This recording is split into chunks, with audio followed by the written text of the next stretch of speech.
Караме прошета на едно мотопарк.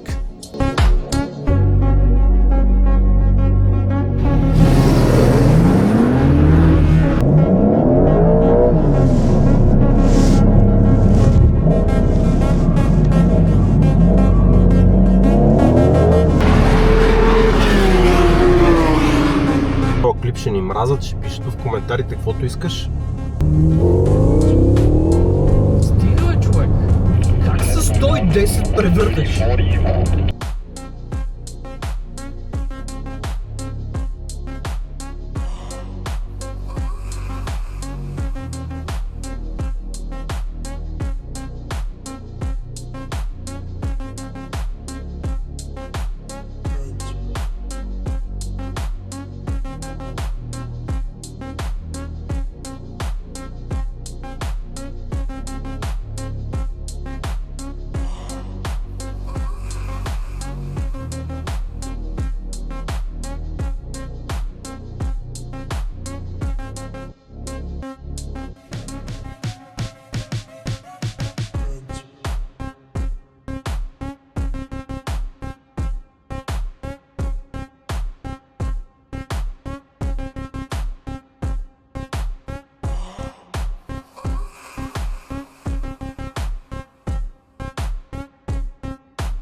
Здравейте! Днес се намираме на едно мотопарк и караме Порше. Да.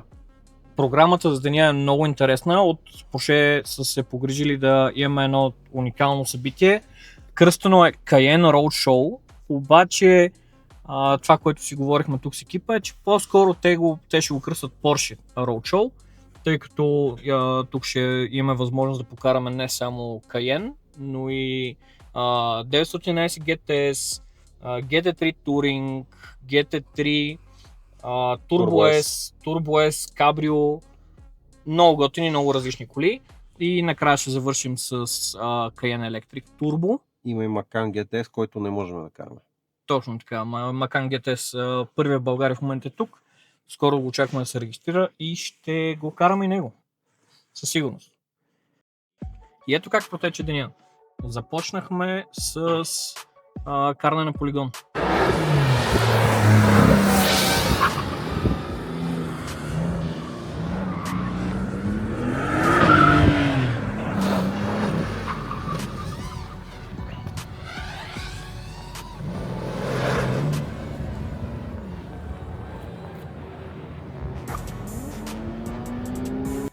Нашият инструктор Тобиас,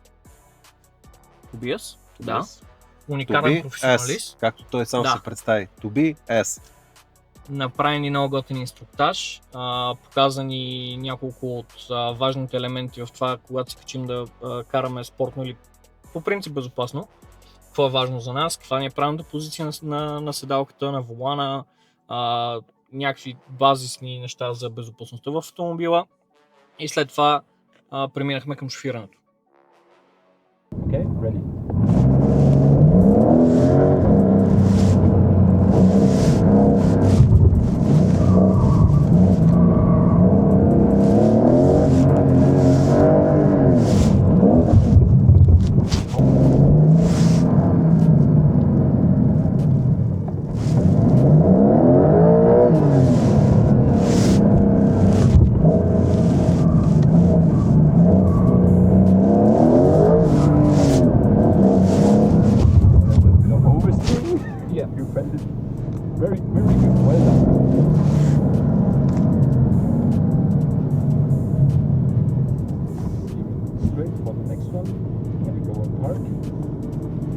very much. Very much. It was a pleasure. Шофирането, значи, много ми се ще да не звучиме тъпо, обаче хубаво се получи при нас, че имаше градация. Тоест тръгнахме от кола, която беше много приятна, шосейна кола. Това беше GTS-а. Да, 918 GTS на задно предане. Да, покарахме го него на трасето, което беше за хендлинг, за завиване и спиране. Оттам се качихме да покараме на писта GT3 Touring.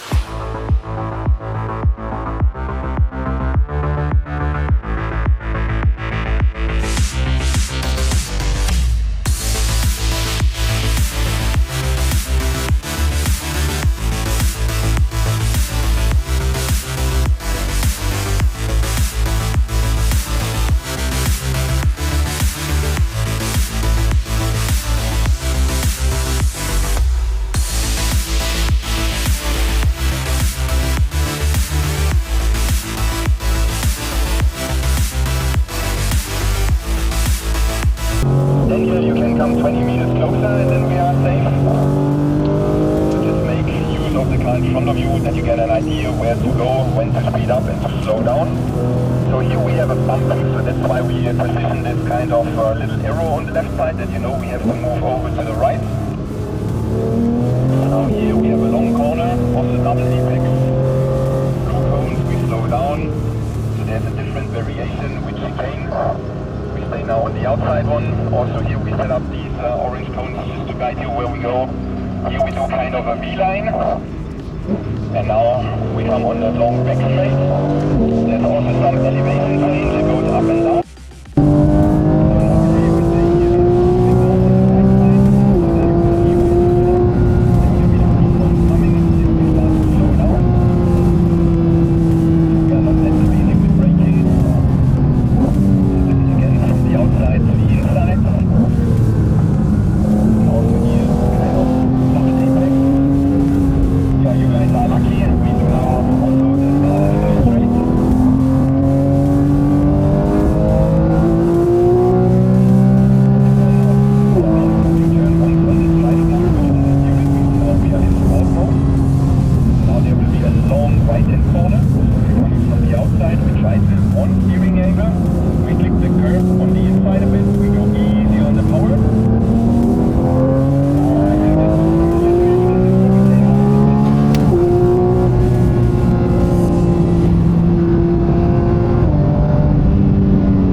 to get a bit more speed, so now we have another straight line. Okay, straight line braking, right hand corner, the left hand starts to move up, and now we only see there's now cones coming, pointing to the right, so this is a blind approach. Аз So you също have the ме reference предполагам. car in front of you, so it should be quite easy. So here a bit on brake. So now there's another corner which is difficult. Няма да спирате. There we also set up these cones, so there's lots of different lines possible. So before I did the V line, now I try to do the classic line. Now there's another long straight coming. You can speed up, it's just straight. We stay on the right side.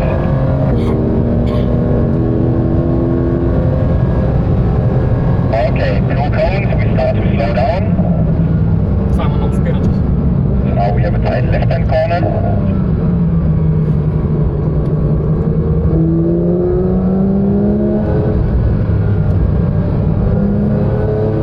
Okay, so now we're coming to the start and finish straight.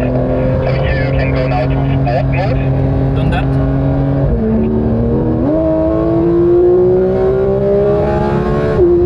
Okay, here we slow down. So now we have a long right-hand corner. Coming from the outside, now you search for the blue cone. Монтирахме другата. Try to do one steering angle. This is just where we came out of the pit, then we start to speed up.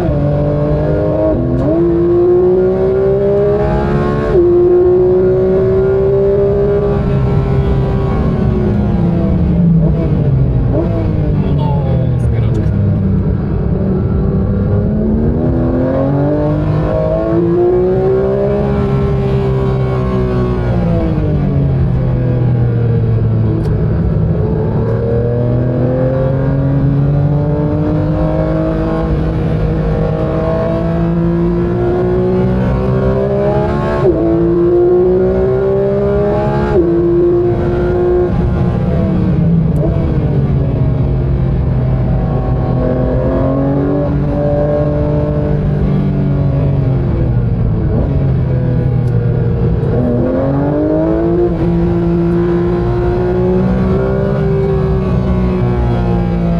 So let's try to do the classic line. So we turned in a bit earlier. We try to be now on the white cone on the inside. So you see you also can do one steering angle like this.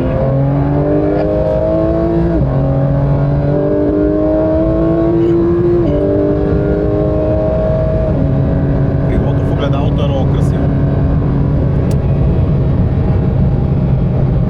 На някои от другите коли само да сложим малката камера на задното стъкло.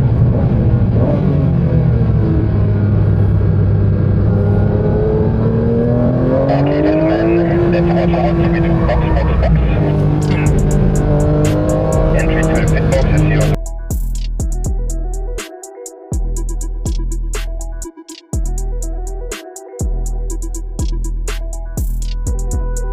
И след това аз направих един малък трик.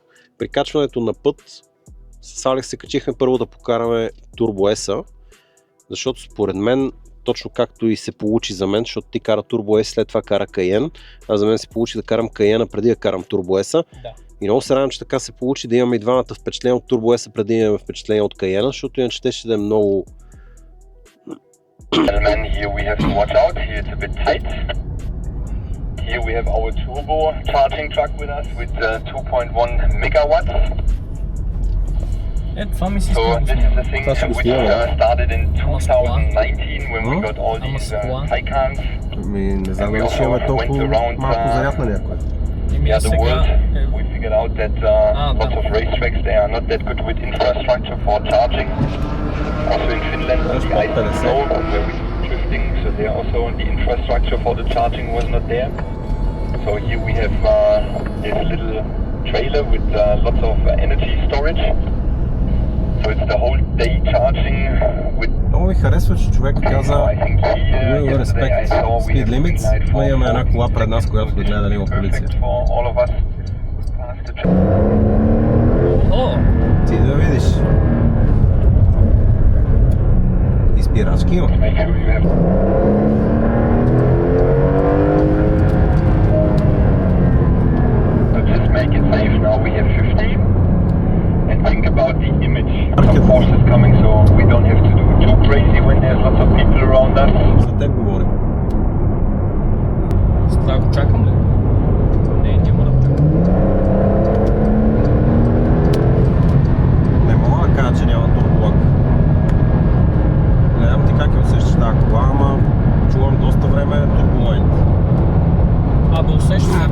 Усеща се респонсив. Електрическата кола много ми е изострила сенситивността към ускорението.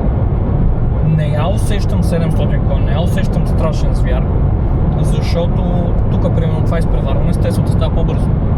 Да, тук трябва да върне една предавка и чак тогава почва да става на спорт. Но се усеща мощно. Усеща се много. Enjoy.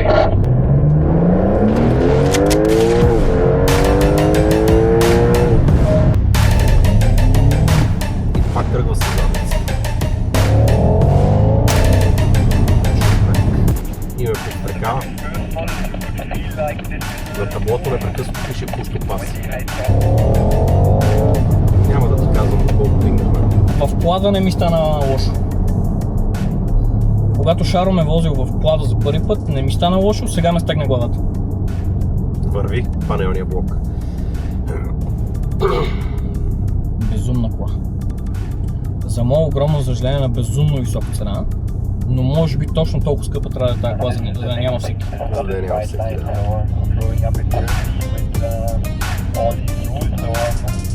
Страхотна кола.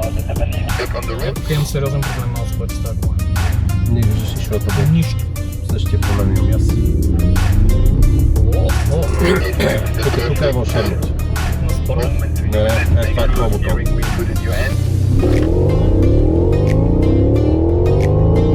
Not bad.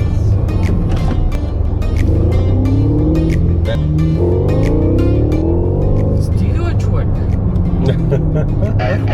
Как с 110 превърташ? Искаш да кажеш 10? Не, ние сме в Штутгарт на автобан.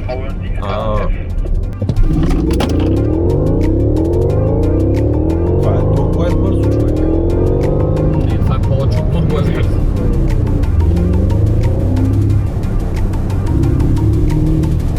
Много е стабилно. Защо ти как? Това очакване има от колата? Да. Ще е много бърза и много тежка. Не е много тежка. Не, тя е много тежка, просто не се усеща.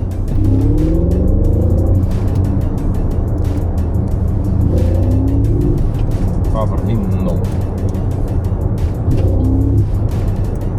Много.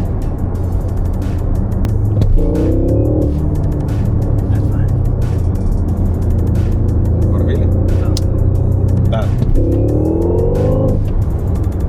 Кога си бил толкова често главата в седалка? Като карах Тайкана. В началото само като си карал електромобили. От тогава не ми се е случвало. Нещо да те изненадва, не? Да. Брутално силно е това. Да. Заболявам главата. А, караш. А цял ден караме пуршета. В момента е 1 часа, ние от 8 часа сутринта караме пуршета на писта.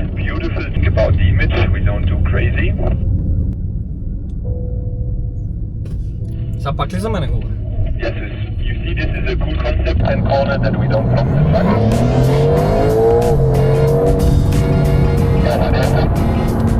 Before we could get all the information from you guys. But to be honest, I'm like old school, so I want to try things on my own. So friends of mine have Човек, страхотна кола е. Обаче... and they once had a slogan, don't try to be talking about so easy is different even if the dimensions sound very similar, if there's a difference of 1 millimeter in the width. Току-що го каза много правилно той. Don't try to explain your emotions, feel them. Знаеш колко ме яд, че трябва да карам тази кола след Кайена? Грам не мога да и се наслада. Виж колко е лагава. Всеки път като дам газ на Sport Plus.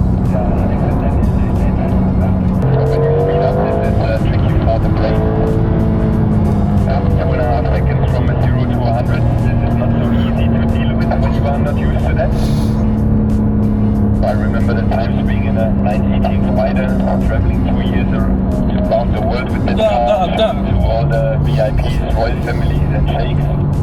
Аз помня времената карах 218 в Алпите. 2.5 seconds, but they also measured it on 2.1 seconds. Ето, днеска ни учи как да карам. That's very cool. If you want to talk now, talking about butterflies and things, so you can enjoy the long straight where we have this problem. Стига. Понеже хейтерите вероятно ще попаднете на този клип, искам да ви кажа, че това е феноменална кола. Наистина страхотна кола. Наистина огромен кеф е човек да я кара. Шумна е, рязка е, тръгва с задницата, прецизна е, твърда е. Цели предавка върви страхотно, лека е. Но просто ако не сте карали електромобили, не може да си представите къде се намират електромобилите днес. Това е страхотна кола за завой. Просто ще е невероятно усещане да я караме по планина, там където наистина тя ще грее. Но да я караме на такъв ежедневен път, просто Cayenne е... Ти има представа. Аз как взема М3 и ще взема М3 То съжалявам с теб. Извинявай. и сам знаеш колко ще вземе Сега от щеше М3 се качута в това. наистина да е феноменално. Да, вероятно нямаше да имам М3, но да. Ако се качиш от М3 в тази кола е космос. И е много опростена. Виждам аналогов какво се води хронометър, виждам най-елементарните неща на таблото. Между другото, много ми е интересно колко надуват турбините. 1 и 2. 1 и 3. 1 и 4. И 4. 1 и 4. Значи, ако вкараш правилната предавка, видя ли колко време отне, докато напълни буст? Може би над 1 секунда. Колата се усеща, че тръгва, има респонс, но е много тромава на фона на това, което има в електрическа технология на Cayenne. В момента сме на 0 буст. 1, 2, 1 и 6. 2 секунди, докато напълни турбопътища. И това в момента е върха на технологията. Нямам с какво да го сравня при електромобилите, защото нямаме там спортен електромобил. Но го сравнявам с нещо, което е сходно. Даже не е сходно като цена, защото Плада е по-евтин. Нали? Плада е... Той там е върха, как това е върха тук. За 2 секунди Плада ще изчезна. Да. За тия 2 секунди Плада ще изчезва. В момента сме на 3-та. Добре, може би за половин секунда на Sport Plus. Сега вече значително по-бързо и наду до 1.7. Да. И мога да им дам кредит за това как работи таблото. Когато го виждаш, това примерно е минус на Cayenne, аз там не виждам таблото. И аз не го виждам. Ако си настроя волана така, че да ми е удобен, сме доста различна височина. Просто волана трябва да дойде доста напред и като дойде доста напред, голяма част от таблото вече не го виждаш. Ако ще го караш, както по принцип караме ние, ако ще го караш, както се изрази по-рано Тобиас като турски таксиджия. Да, ако ще го карам като турски таксиджия. Аз така ли, че така ще гледам отдолу и няма да имам проблем. Не мога да го карам така. Не може да кажем лоша дума, аз не мога да си изкрива душата да кажа, че това е феноменален автомобил. Не, той е феноменален. Просто емоция, има емоция в електромобил, която не може да изпиташ в DVG. Може би го каза добре, да.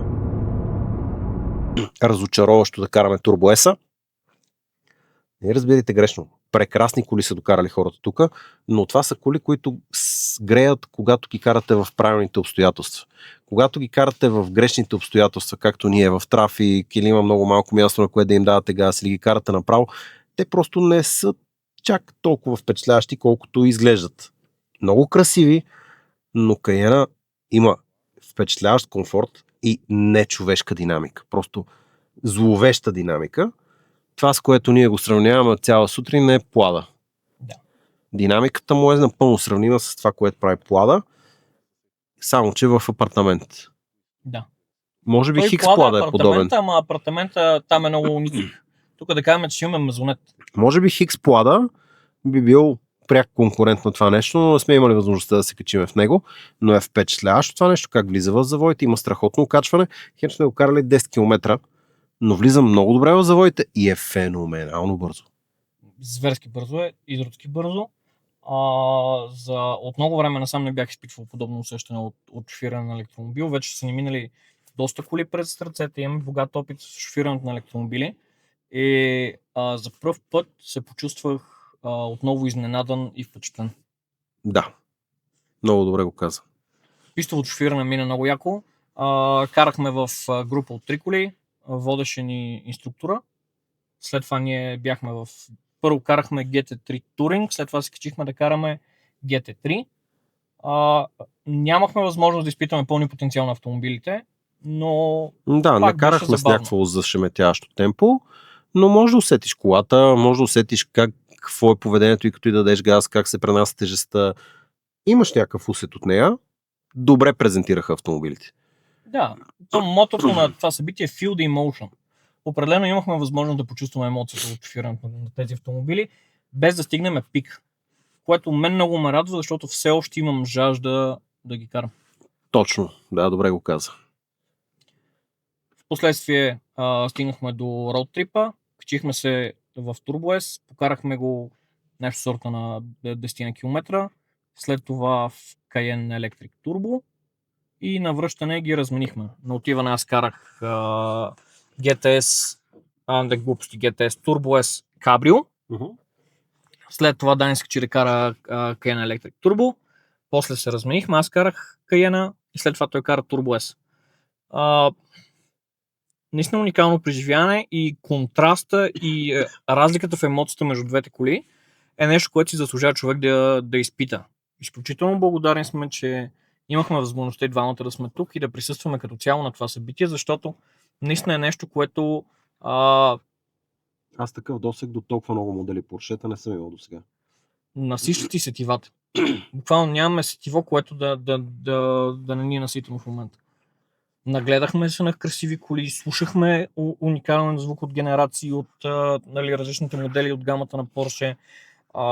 Тия ускорения, дето ги почувствахме и при ускоряване, и при спиране са феноменални. Наистина уникално нещо. И за капак накрая успяхме да видим и подвижната зарядна станция на Porsche. За нея ще чуете доста детайли. Човекът, който ни я представи, наистина той човек от компанията, която създава ремаркето, доста детайли ни сподели, така че надявам се, че ще ви бъде интересно.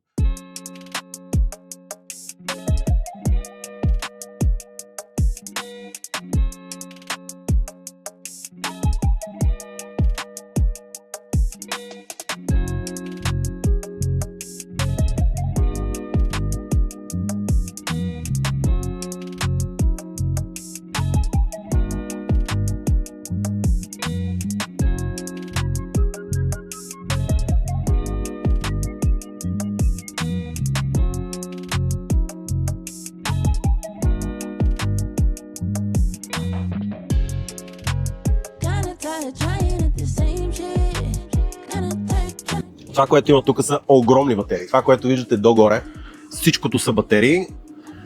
Това, което имат като софтуер е Stora XE, а фирмата, която го е направила е ADS Tech. Това, което се вижда тук малко по-надолу.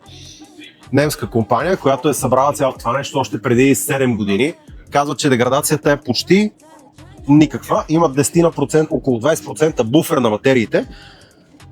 Но в момента всичките батерии са над 100% state of health, въпреки 20% буфер. Нали? Тоест ядат от буфера в момента. Това, което каза е, това, което виждате отдолу е водно охлаждане. Целият този шкаф, който е под това нещо, на практика е водно охлаждане. Батериите са с въздушно охлаждане, докато инверторите и самата зарядна инфраструктура е способна на 400 и 800 волта, цялата е за водно охлаждане. Това, което виждаме тук е самото водно охлаждане, налягането на водното охлаждане. Огромно количество батерии. И цялото това нещо Porsche го дават под наем. Това е външна компания, която го е направила за Porsche и си го поддържат и си го транспортират. И той каза, всеки път като го паркират някъде, се прави проверка на всеки един болт, на всяка една гайка, за да са сигурни, че това огромно количество енергия, което докарва тук, ще бъде безопасно за използване.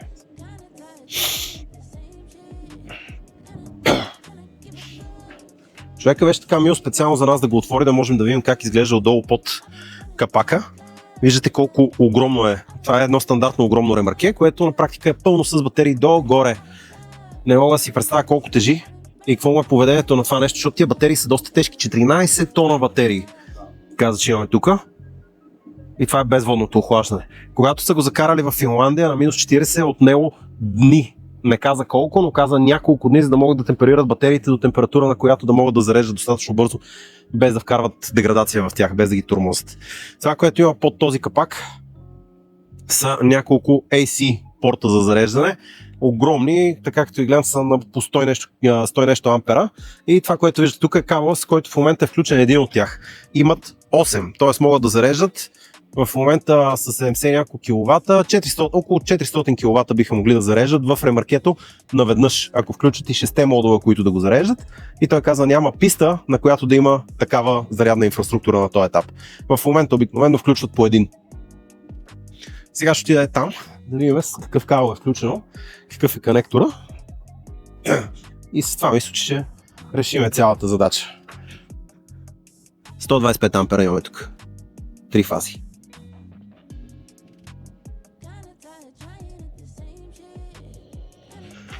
Нещо, което също каза е, всички кабели в ремаркето за всички зарядни станции са с водно охлаждане. За охлаждането е до щекера.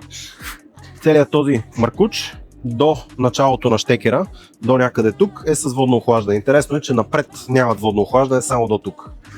Но въпреки това зареждат на по 320 кВт всеки един от конекторите. Също нещо интересно, което каза, е, че това ремарке е съществува от 2019 година и въпреки, че реално сега ще е на 7 години, е единственото с такъв размер, което съществува в Европа. Не, имат 7. Като модел, да. Имам предвид. И също така мощността му е толкова голяма, че ако се използва като Powerbank, може да захранва едно нормално домакинство за над година. Впечатляващо. Единственото разочароващо беше, че нямаше никакъв алкохол за пиене. Това не е никакво журналистическо събитие. Не знам дали хората ще фанат хумора ти, обаче ние се шегуваме, защото масово на подобен тип събития, не на подобен тип събития, ами на повечето журналистически събития, ако мога да ги наречем, има внимание към храната и алкохола, тук беше предимно шофиране. Да. Нещо, което изключително много благодарих и на Марин преди да се тръгнем, че липсваше ни събитие концентрирано към шофирането. Това е нещо, от което наистина имахме нужда. От Porsche би следвало да очакваме точно това. Да. И в заключение, кое е по-доброто? Тока или бензина? Човек. Знам, че е интригантско, затова искам да ми отговориш. Всеки път електрическото задвижване е по-добро от каквото друго двигател с вътрешно горене задвижване искаш. Всеки един път. Точка. Аз съм малко по-популярен. Според мен зависи къде си. За ежедневно шофиране, за планинско шофиране, за спокойствие, ако искаш висока динамика, електрическа кола. Но тук на пистата няма електрическа кола, която да е толкова чаровна, колкото примерно GT3. Окей. Има сетива, които не могат да се наситят от Porsche е кола направена за това. Обаче, ако докараш Ioniq 5 и не искаш да вземеш абсолютния максимум от колата, т.е. не търсиш това, което само Porsche може да ти даде, с Ioniq 5 ще имаш 85-90% от фъна, който ще имаш с колите, които са тук. Факт. И ще си дошъл по пътя на тишината, нищо няма да ти коства, ще лееш, ще пребиеш един комплект гуми, ще заредиш за 15 минути и ще се прибереш вкъщи и ще си вземеш децата от детска градина. Разбира се, това не е практичното. Факт. Аз говоря за емоция. Емоцията има в GT3 и GT3 RS. С всичко останало Porsche, би го сменил с електрически автомобил веднага. Просто този тип Porsche 911 е кола, която е класа of its own. Нали, няма аналог. Това е кола, която, както косата често казва, това е кола, която 70 години вече я правят грешно. И продължава да я правят грешно и тя си е единствена така кола. Не може да кажеш, че не е впечатляваща кола и че няма емоции и каквото и да е там друго, но за хората като мен, аз не мога да взема максимум от тази кола. На мен кефа ми ще бъде горе-долу аналогичен с Ioniq 5 или Ioniq 6. И за финал, благодарим отново на организацията и на инструктора ни Тобиас. Много готин пич, много сериозен човек. Много сериозен човек в моторспорта, който държа се изключително готино с нас. И сега, когато тръгвах, като му казах чао, каза, вие сте едни от най-готените хора, които съм виждал последно време, и факта, че имате отношение към шофирането, към дисциплината, към историята и към мен е нещо, което много рядко се случва, така че благодаря ви. Такива думи от такъв човек наистина са нещо, което е трогващо. Да, голям човек. Благодаря ви много, че гледахте и до скоро. Like, share, subscribe. Yes.